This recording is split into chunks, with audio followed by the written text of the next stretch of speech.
Hi and welcome back. Sometimes when you're turning, it's not always necessary to set out to create something new and exotic. Sometimes you just want to turn just for the sake of turning. And this is one of those times. I had no predetermined idea what I was going to create.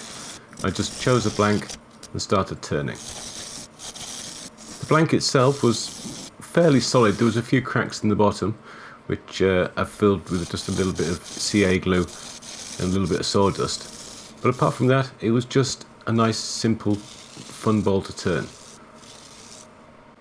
Anyway, that's all from me. If you have any questions, please leave them in the comments below. And don't forget to like and subscribe.